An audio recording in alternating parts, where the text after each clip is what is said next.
investigate the Shamrock Company to figure out what happened to Ellie's dad, because they find out that Ellie's dad picked up a supply of Shamrock masks. He was a store owner. Why the sudden death after going to the Shamrock Company? What was he raving about when they're gonna kill us all? So what's going on? So our two non-detectives are posing as a married couple. They rent a motel, which is right in the town of Santa Mira. Now, one of the funniest shower scenes that I have ever seen takes place here. Ellie gets out of the shower. She grabs a very small bathing towel, and she kind of just wraps it around her. And she's cold. She's cold. I just got out of the shower. Oh, it's cold. So instead of drying off and trying to make herself warm, she grabs this towel. Oh, she's still cold. Takes the sheet off the bed and then wraps herself in the sheet. And then she's all like, ugh. That is the laziest drying off style I have ever seen in my life. You know, if you put a little elbow work into it and you use that towel, there's a good chance you're going to dry off sooner and be a whole lot warmer. There's a part of the film where eventually Ellie goes missing. Ellie and Dan get the willies. They decide that this town's creepy and they can't really figure out what's going on. They met the president of the company and he's weird as hell too. And obviously something bizarre and ominous is going on in this town. So they're like, okay, we've seen enough. Let's go back and call the police and bring the police to Santa Mira.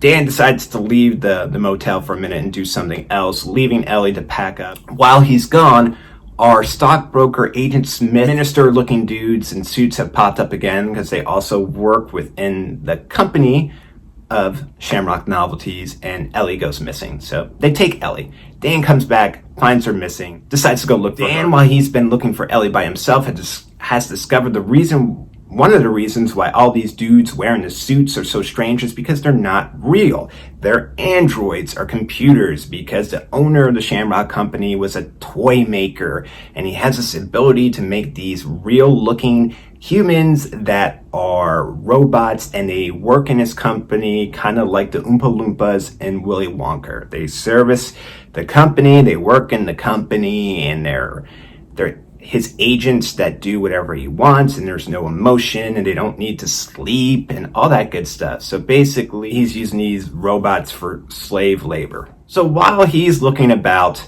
he gets captured. He gets captured by the owner of Shamrock Novelties and kind of given a mini tour while he's being captured. And they go down to this basement. This is where they have a piece of the Stonehenge wall chilling here within their basement, within the company. And you find out a large part of the plot here on what's going to be taking place. Earlier in the film, you find out on the news that someone stole a part of the Stonehenge wall, a whole plank of Stonehenge is missing, and now you see where it is. So it's a callback, these guys took the Stonehenge part. Okay, you learn the mysterious history about Stonehenge here, a sacrificial circle, and how it has powers. So what the company is doing is they are taking parts of Stonehenge, breaking off chunks of rock, and then putting the chunks of rock in this label for the Shamrock mask and putting a computer chip in there. And when properly activated, this chip along with the Stonehenge rock is gonna fry everyone that is wearing a Shamrock mask. So it's an elaborate plot. It's a crazy plot, using pieces of Stonehenge, putting it in a label on each mask along with the computer chips, and you're gonna basically Jonestown everybody. So our main villain, the bad guy of the film, the Silver Shamrock Novelty owner, talks about his plan of how every 3,000 years in Ireland there's a sacrifice of children and animals, and the hills would run red with their blood, and how it's time for him to do it again, which is why he's doing this elaborate plan of putting the stuff in the mask and all the children in the mask are going to be sacrificed because it's a part of a 3,000-year-old ritual. So that sounds pretty legit. How it's going to be triggered is at 9 o'clock nationwide across the United States. All the kids that have the Shamrock mask are supposed to turn in and watch that commercial with the catchy jingle that's been counting down the days to Halloween with their mask on. You got to watch with the mask on. There's going to be a prize giveaway, but that prize is going to be death. By watching the commercial, and then the flashing white light from the beginning intros is going to be triggered in the commercial, which is going to trigger the chip, and all the kids' heads are going to explode, and then bugs and all kind of weird crap are going to come out. That is the goal here. This is what Lucky Charms has created and his way to fulfill this Irish 3,000-year-old ritual. So our creepy villain old dude that has Dan held hostage now and gave him a lovely tour of the factory has him tied up in another room where there's a TV. We get our second meta moment with Halloween when they show another commercial and Jamie Lee Curtis on Halloween, in Halloween, on the television where Dan is being held captive. So our bad guy leaves him with a mask on and the television on, and this is going to be his way of getting rid of Dan, because when the commercial comes on in here, Dan has a mask on and he's going to go bleh! But Dan is able to kind of get his hands free after old evil dude leaves the room. He's able to get his hands free, get the mask off, and he makes a 1 in a million shot on his very first try.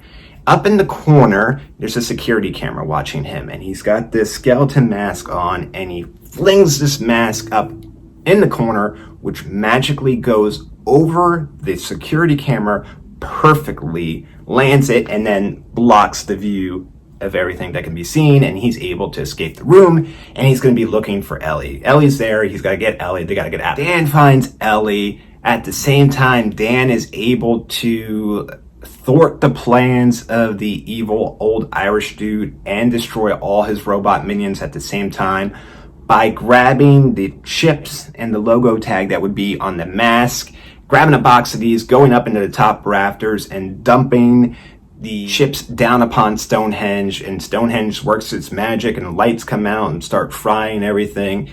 And then the factory explodes, an evil guy kind of explodes, and Ellie and Dan get out of there and they get in their car. Ellie and Dan are driving down, they're like, we gotta tell people what we just saw. That's some crazy shit. Shit went down. And then Ellie starts acting really weird and attacks Dan. Dan crashes his car, and you see a severed limb, and then you find out, like, oh my god, Ellie is one of the robots or androids, just like the Agent Smith guys were that worked in the factory, and the same kind of Agent Smith people that killed her dad. So here's my question. I have a question about this. Ellie and Dan have sex when they're at the hotel. And I'm trying to figure out, was Ellie a robot the whole time? Because you had sex with her, my man. Like, you didn't notice like something was off or weird? Or did she get turned into a robot when she got taken by the other robots and taken to the factory? This is something that I never figured out. I can't figure out if she was a sex bot the whole time and just acting like that was her dad. But I feel like that was really her dad, because she seemed determined to figure out this whole case. And anyway, Ellie's a robot. She's dead now. He had sex with a robot. So now the movie has come full circle. We have Dan at night, comes running, it's Halloween time, it's actually Halloween, comes running down the same street that the guy in the beginning, who was supposedly Ellie's dad, clutching the pumpkin mask, comes running down at the same gas station with the same poor guy that ran into crazy guy in the beginning.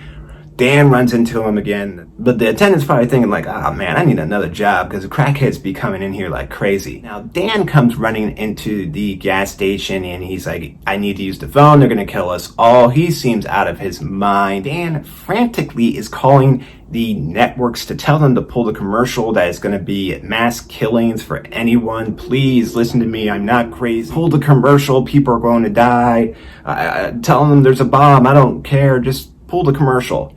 While he is on the phone pulling the commercial, there's a TV on in the gas station, and there's also kids inside the gas station. They got their Shamrock mask on, commercials playing, and Dan's on the phone pleading for the commercial to be taken off. You finally see on the one television, it says, please stand by. So they pull the commercial.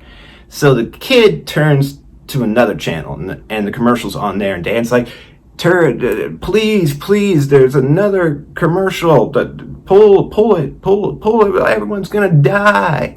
And you see another police stand by, and sorry for the interruption, the commercial's pulled.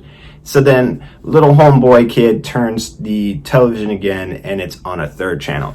So luckily this is during the time where I guess we only had like 3 major networks, because Dan's on the phone and it's like, it's still on the other network, the last one you did, the last one, pull it, this is my telephone, pull the commercial, please, God, pull it, you gotta pull it now. And the song's kicking in, and kid's got the mask on, and we know like shit's gonna happen. And when the white light starts flashing in the commercial, because by the gods of Stonehenge, it's gonna work, because it's old Irish magic, hell, right? So the film ends with Dan pleading on the phone for this last network, because there's only 3, so luckily there was no direct TV at that time, because he would have definitely run out of time to make it work. We don't know if the commercial gets pulled or not, if everyone that's wearing the mask across the nation gets killed or not. So you're left with that ominous ending to decide for yourself. Did he succeed? Did Dan and his magical mustache stop the Irish witchcraft Stonehenge magic from killing all the kids and adults across the United States who were wearing these silver shamrock masks? I don't know. This movie is bad, but it's a John Cougar Mellencamp Hurt So Good style bad, where it's so crappy, but I enjoy it, and it's a guilty pleasure of mine.